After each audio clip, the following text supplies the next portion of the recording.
Hello, everyone. Welcome to episode 24 of the Bandwagon Hockey Podcast. We haven't done a pod in a week. There was some conflicts this week, obviously. And so, yeah, a lot has happened. Last time we talked, it was like we were on like game 2 or 3 of each series. And now every first round will be wrapped up by tomorrow night. We got a few game sevens today. Had some results go down yesterday, which we will obviously talk about. But no, it is April 30th. May is coming. Ryan, how are you? I am doing quite all right. Lazy Sunday for me. I'm getting ready to watch some hockey tonight. Looking forward to seeing how the Panthers can push the Bruins to a game 7, which I'm sure we'll talk a little bit more about. But yeah, getting pumped for some exciting finishes to the first round here. How are you doing, Mitchell? I'm good. I'm also very excited for the Boston game. I don't know what I want to see more, a Boston Toronto series or see Florida beat Boston. Like I genuinely don't know Right. which one I want to see more, so I'm very conflicted. I think I'm okay either way because I think either one is incredibly entertaining. Um, but I mean, like after last night, let's just get right into it. After last night, like, is there anything you want more than an Oilers Leafs Stanley Cup final? Oh, not at all.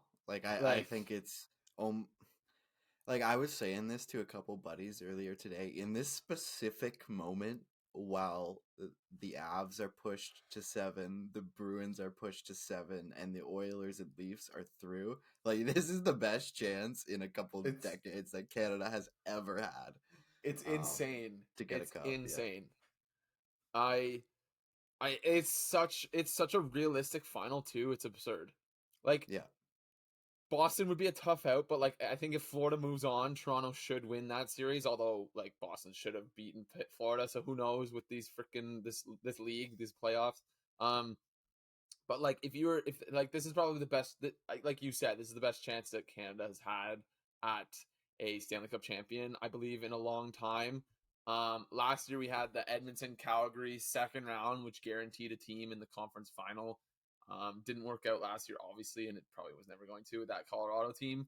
But no, I mean, like it's almost like the stars are lining up for a I don't want to jinx it, but a McDavid Matthews like Leafs Oilers like a civil war would straight up break out if that were to happen.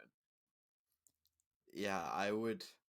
I really want to see that one day. Like, even if it's not this year, I really need to see those two go head to head in some sort of like major game, right? Like whether it's the Yeah, Olympics or a Stanley Cup final or a yeah. set of some sort.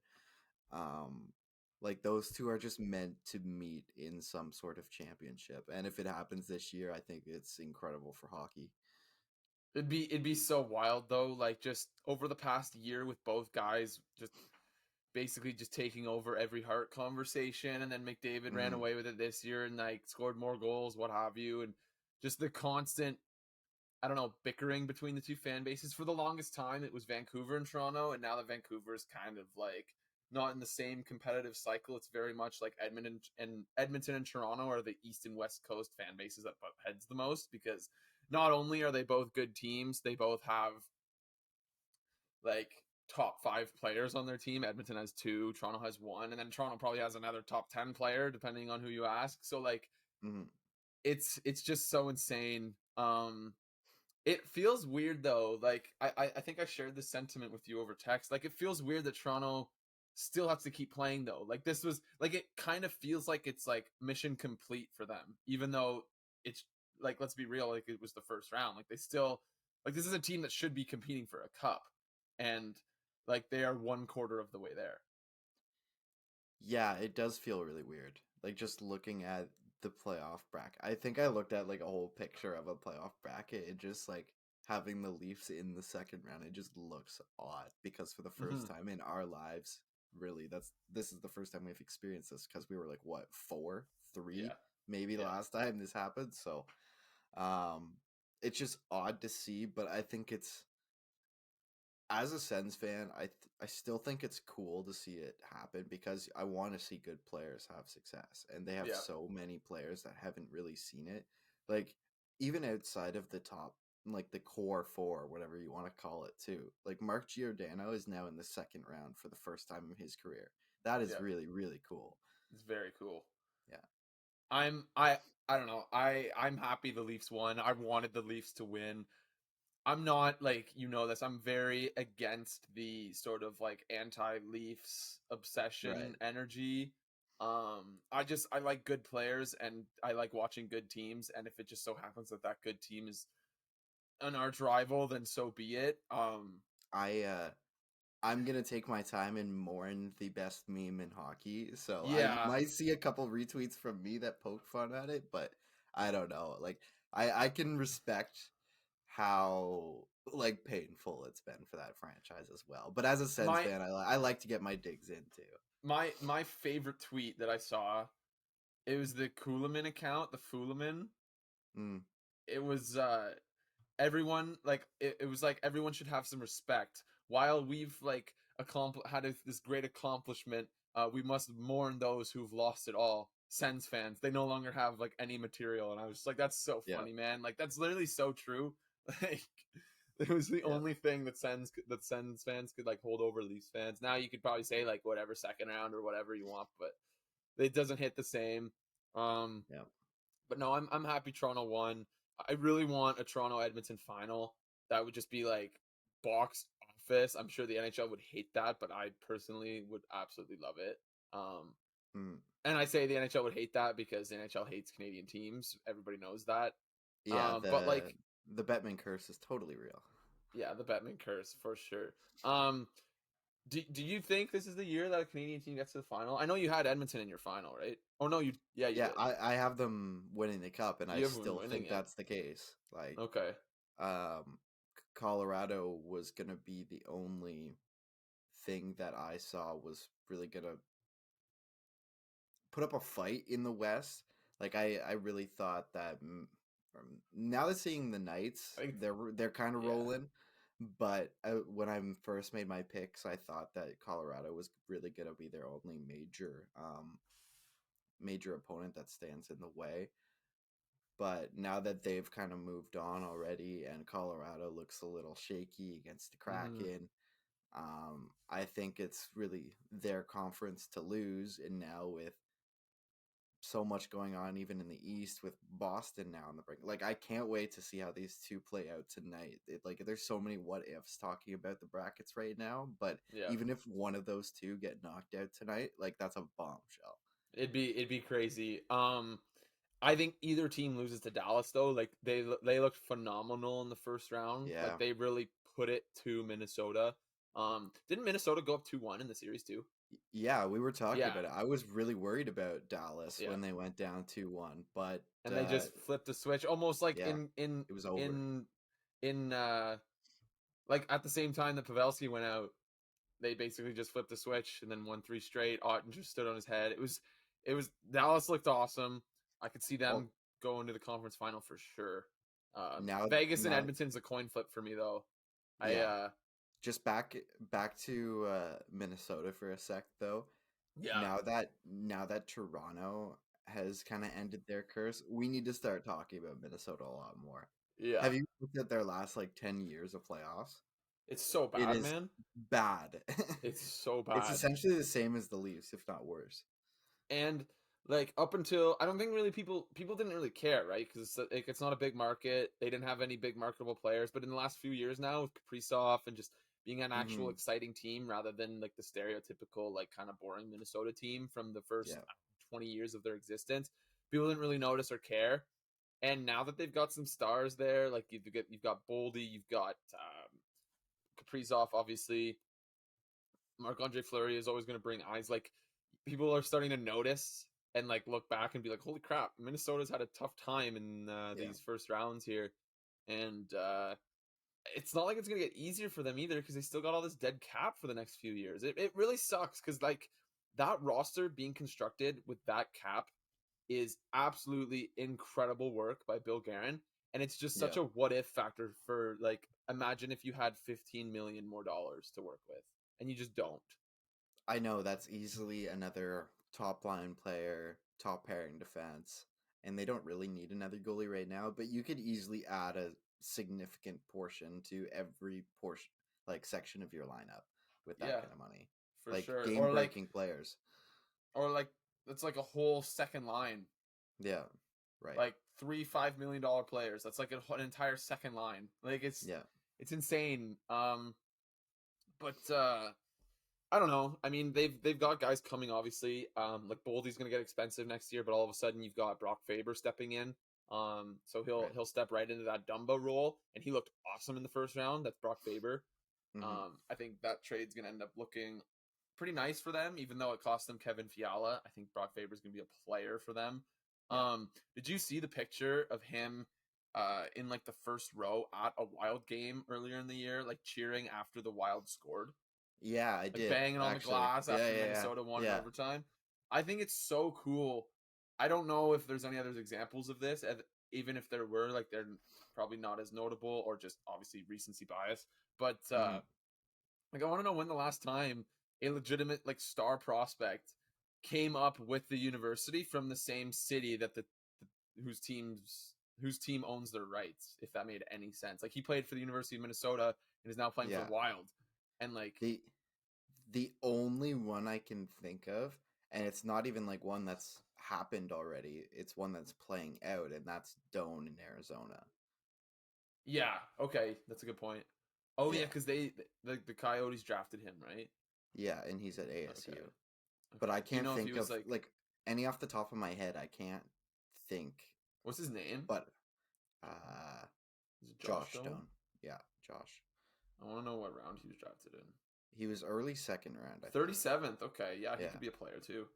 Yeah. I was thinking he was like a nepo baby, like a nepo pick, like sixth I round th- or something. I think he is a little bit like I think he went a little high for Second what round though, like you're he not gonna waste that on a guy right. just because he's his last name. I think they did reach a little bit, but we'll see. Okay, well, anyway, let's maybe call him a third rounder who went in the second round because of his last name. Who knows? Um, okay, where do you want to go? Like, did you? I thought the handshake line for the Leafs, Tampa was so cool. Yeah, Did I'm you gonna see be it? honest. I only saw little clips of it because I Okay. was not up for the final of the game. But yeah, no. What are you pointing out from it? No, Just the just fact like the amount of that they beat respect. them Like after finally. these Yeah, guys fucking hated each other for 6 games, and like 7 games last year, and just however many games during the regular season. Like Maroon and Shen were like laughing with each other in the handshake line right. after they were at each other's throats. Like Stamkos and Matthews Well, they go talked for way a minute back, right? after. Pardon? Well, like Maroon and Shen go way back to St. Louis too. Yeah, but like they were Yeah, at each other and they fought earlier yeah, in the series, yeah, and then the Stamkos and Matthews shit like that, like they were just like kind of laughing with each other, giving each other like just dapping each other up and stuff, and then like yeah. Braden Point and Marner. I don't know, it's so cool seeing a series come to an end after so much like shit through however many games, and just show that like it really all is just kind of left out on the ice. Like it takes a lot to really hate an opponent Hmm. once the game's over. Yeah, and that's the really fun part about hockey is like you always see that respect portion for the for the most part anyways. Um Yeah, and the handshake line is one of the best traditions in sports in my opinion. Like you yeah, really battle it out in sometimes literally wars worth a series and yeah. then at the end of it you just put it aside and like it was competition, we still respect each other. Like it really is the coolest thing, and especially with um it now like flipping stripped. Like you saw Tampa send them home last year, and now Toronto sends them home this year. Like Yeah. I don't know. It's just it seeing both sides of it back to back years. This is why I really like the divisional setup of playoffs, but that's a different conversation too. I have like two more points on the series, and then we can maybe move on to the Florida Boston. Um, do you think we get a Tampa Toronto Part 3 next year, or do you think Tampa's done? Tampa's done.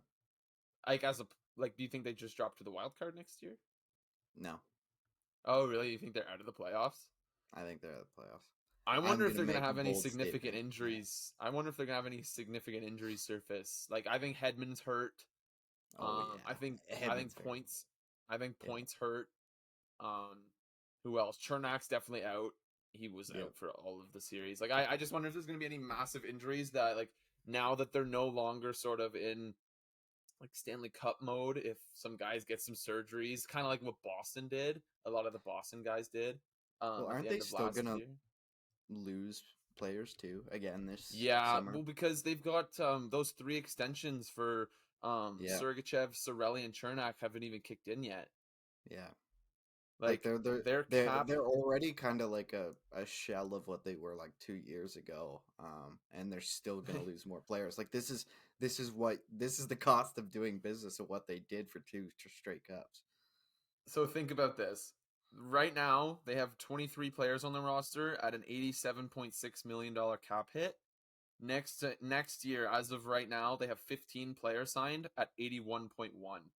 Yeah, They that's not like great. in aggregate, they have 8 players coming off the books and only $6.5 million coming off the books because of all the raises that they handed out. Yeah, that's wild. And Also, I, when are we gonna officially label the Tanner Jeannot trade like maybe one dude, of the worst ever? it's so bad. He was scratched for 2 of the I know, games. I know. Like that's insane. I remember I was watching and I was Like, like, can we wait a stop second. with the There's like benefit five of the minutes left. doubt bullshit now? I was like, wait a second. There's like 5 minutes left in the first period. I haven't seen Tanner Jeannot. Like, where is this dude? They traded 5 fucking picks. One of them was a first. Yeah. Like I, It's I unbelievable. hated the trade at the time, but I was willing to give it the benefit of the doubt at the time because it was Tampa, and like maybe he's this crazy playoff performer animal that we don't know. And no, he just wasn't I played. Nothing I happened. I don't I understand. liked I liked the fit. I hated the trade. I Oh loved the yeah, idea of Tampa going and getting Tanner Jeannot because it was like for me it yeah. was like they tried to do a Brandon Hagel 2.0 thing and just got way ahead of themselves. I don't get it. It's insane. And I holy will frig, never dude. Like, understand how that price got settled upon. yeah, But I don't know, man. I think Julian Breesbach finally got ahead of himself with the yeah, overpaying for players. But like Killorn's a free agent this year. Ross Colton's an right. RFA. He's definitely gone. He's gonna get 3 or 4 million somewhere. Hmm. Um, Stamkos only has 1 more year left. I bet you he takes a sweetheart deal after that season, Hmm. which would be next season. Corey Perry's going to be a UFA. Um, AC Mont is a UFA. He'll be gone. He'll get a nice payday somewhere because he's a really solid bottom six guy, potentially even middle six, depending on where. Ian Cole's gone. Their D is going to remain more or less the same for next year, but Hmm. I don't know, man. They got a lot of work, and they do still have the Brent Seabrook LTIR for one more season. So that $81.1 million cap hit that I mentioned is actually going to end up being like Yeah. $87.9 million because of the Brent Seabrook, but whatever. I mean, it's still so much money locked up in these players, and with the teams that are coming in the Atlantic, it's not looking good for Tampa.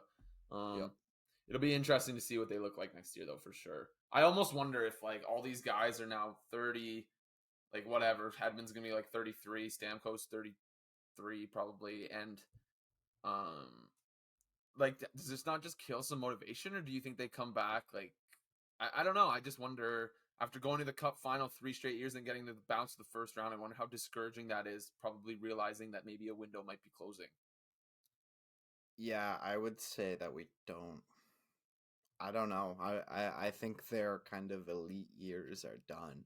Um, Yeah, we just don't see teams stay at the tippy top for 3 plus years in the cap era. We just don't. Like the Pittsburgh Penguins, they won two, fell off.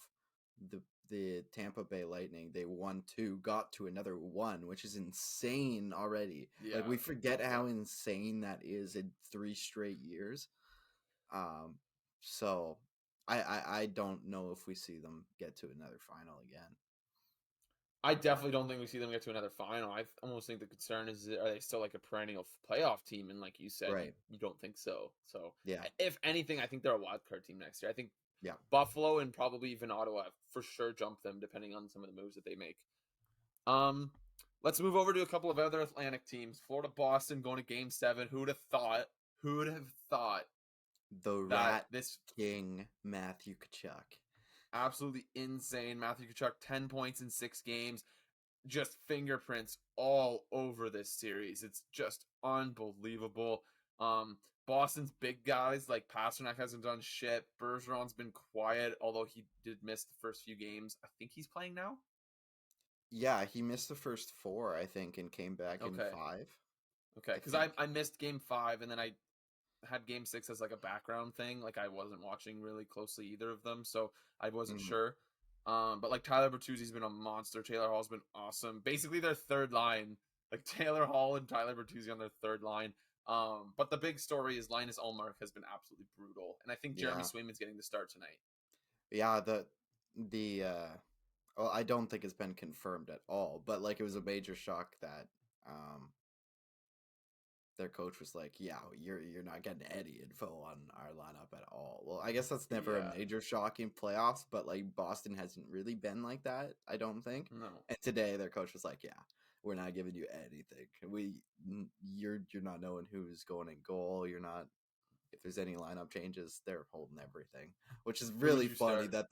that the Panthers have pushed it this far after again a team has a record-breaking historical season and might get bounced in the first round. It's the hockiest thing that could have possibly happened. Do you like it? If Boston loses, like, what are your thoughts? I don't mind it. Really? Yeah, I don't mind it. I think purely from a chaos and like entertainment value standpoint, I think it'd be awesome. But for the sake of like the integrity of the regular season, I would be pissed. Like I am not like the discourse of like the wins record being set twice in the span of 4 years and both teams being bounced in the first round. Like there's already such a wide gap between the playoffs and the regular season. Like they may as well be considered different sports. Like, like during the regular season, it's like this team isn't built for the playoffs. And it's like they should be, because if you're successful in the regular season, it should translate to the playoffs because like it's the same sport. But as it is in all sports, the playoffs is a completely different animal. And I just wouldn't be a fan of having this team set a historic regular season record. And I think my opinion on this is very impacted by the fact that Tampa was literally just bounced in the first round 4 years ago in 2019. So I think it happening twice would be catastrophic for people's interest in the regular season. I think that's a definitely very fair view of it. The way I see it is I just love the fact that once you get into the playoffs, anything can happen. I love that.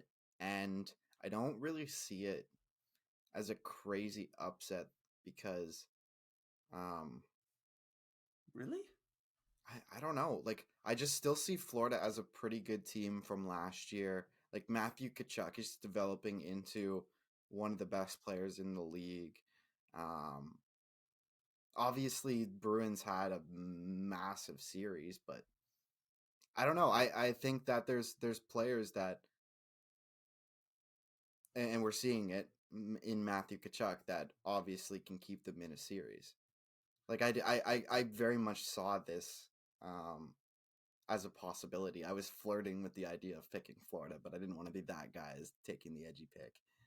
The the the Florida Panthers are like the embodiment of my opinion on these juggernaut teams getting bounced in the first round, because like last year Florida had this historic offensive season, rolled Yeah. through to the President's Trophy, and got manhandled in the second round by Tampa. Like they got Mm, swept. Like it wasn't close, and they made this trade for Matthew Tkachuk, which even though they absolutely won the trade, it made their team worse for the regular season. And that's like almost inarguable. They took away their best defenseman and their most offensively gifted forward in exchange for a guy who might be the perfect playoff player.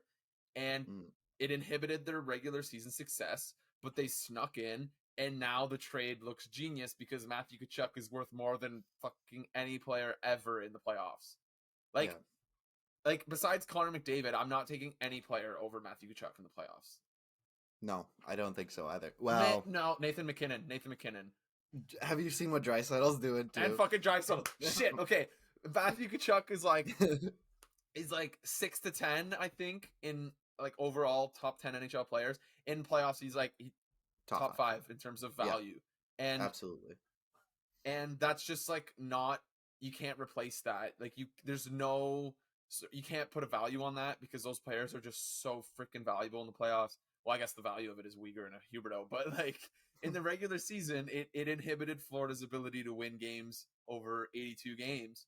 But in the playoffs, like they're a better team and built better for the playoffs. And that's just how hockey is. Like I've accepted that, but I just don't know how to feel about it. Like I wish it was the same sport all the way through.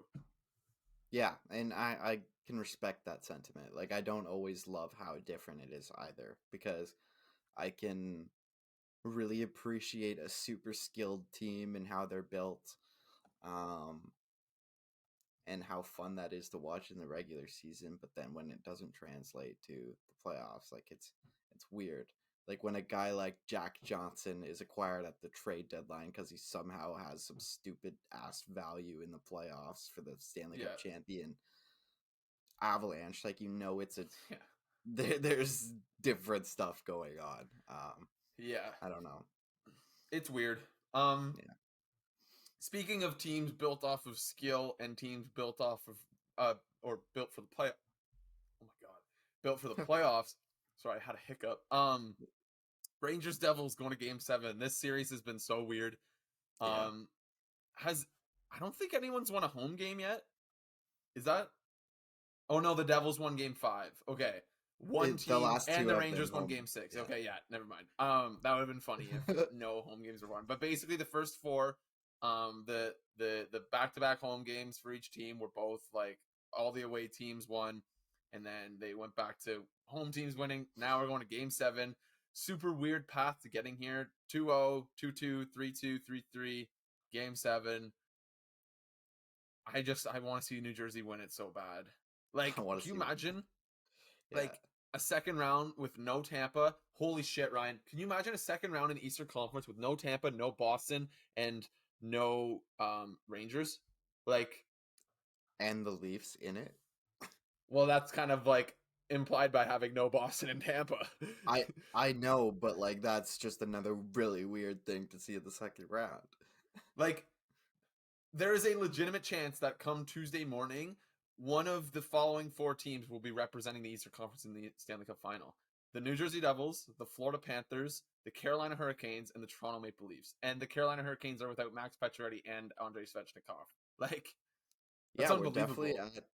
at a changing of a guard, and it's super cool to watch because I was saying this in a group chat today too that I could totally see Ottawa and Buffalo take Boston and Tampa spots next year. At the very I least, could like those wild I card spots, can like the see it Islanders, happening. Yeah. like the Islanders spot. Like I think there's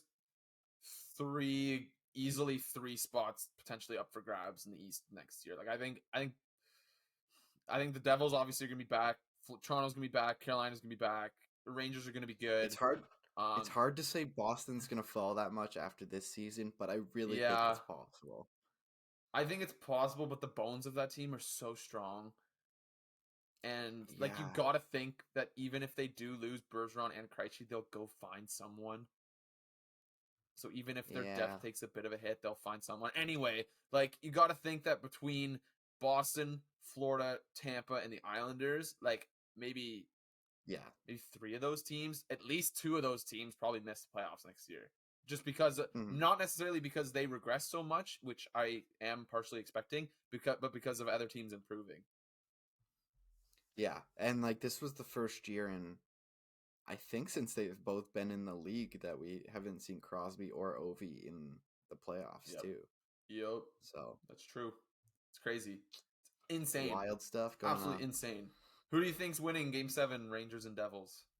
I mean, you Oh, probably think Devils I'm because you sticking picked with the my Devils. Devils. Yeah, but it's a Yeah, stupid I question. I gotta keep stick forgetting with we the have Devils. brackets.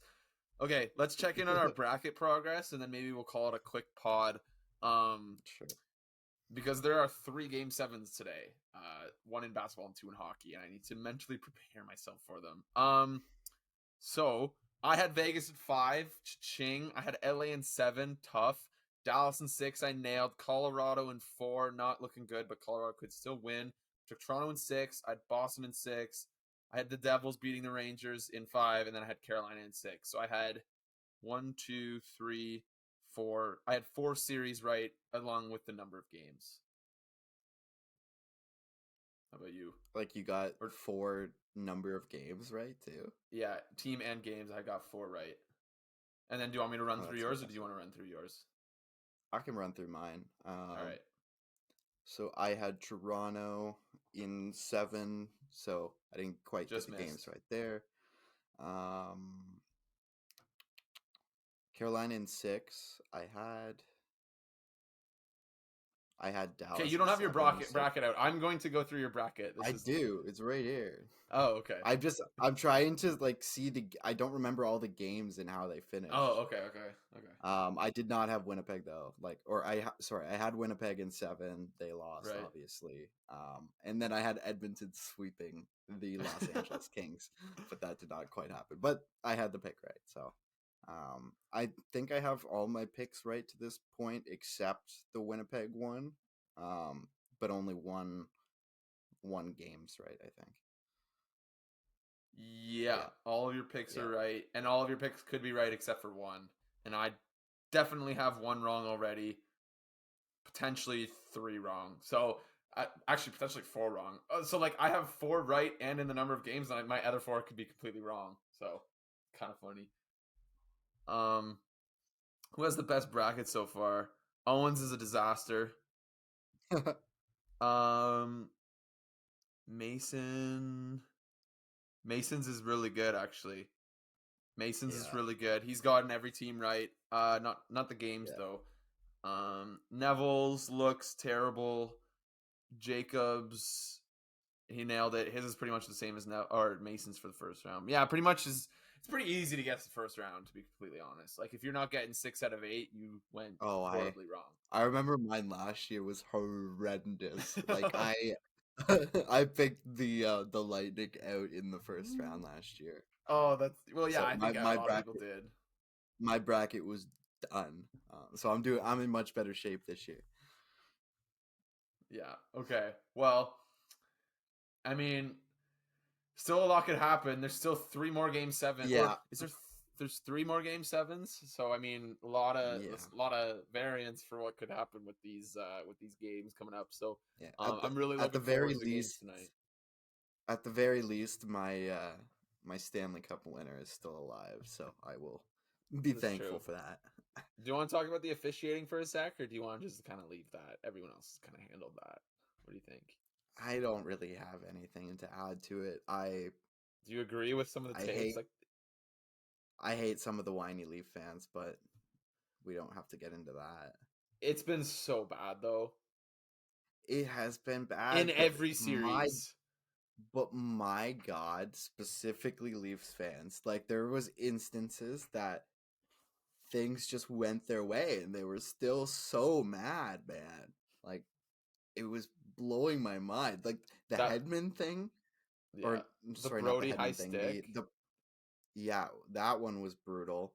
But the one we talked about last pod, the point hit, Yeah. like there's so many Leafs fans out there that believe they should have a 5-on-3 from that play, let alone a power play at all. Like it's just so delusional. It doesn't make any sense. But That's yeah, it's crazy. But like I don't know. In their defense, the officiating has been brutal in every series. Like it's actually been yeah, horrendous. mm, Friggin' Cogliano has a broken neck, and it was a two yeah, minute that one boarding call. gross. Um, Yeah, so bad. Like the Brody high stick, I think it was on point. Like blatantly ref right there, and the yeah, ref's head is like down. Someone caught horrible. like one little instance, and it was the ref's head was watching the puck, and I'm like, dude, you're the official. You were. It is not your job to look at the puck. That is the linesman's Yeah, job. You need to watch at the sticks, and you need to be like checking to see if there's any bullshit going on. Like, it just makes me so angry, man. It makes me so angry. I get it's a yeah, tough job, but it shouldn't be. It shouldn't be made to look that hard. Um, I don't know. I don't know. Hopefully it solves itself. I think the first round is always a disaster because there's such a huge adjustment from regular season officiating to playoff officiating, so Right. people notice it more. But as the playoffs go on, the whistles get a little bit tighter and people stop caring as much. So hopefully it figures itself out. But it's been noticeably poor this year, I will say. Fair enough. Alrighty. I think that's where we're going to leave things off. Bunch of game sevens tonight. We're going to come at you with another midweek pod to recap round one and probably maybe talk about a couple of game ones from round two. Maybe hit that outro. This has been episode 24. Hope everyone's enjoying the playoff hockey. Hope everyone's brackets are doing well. And we'll catch you next time on the quarter century ep of Bandwagon Hockey.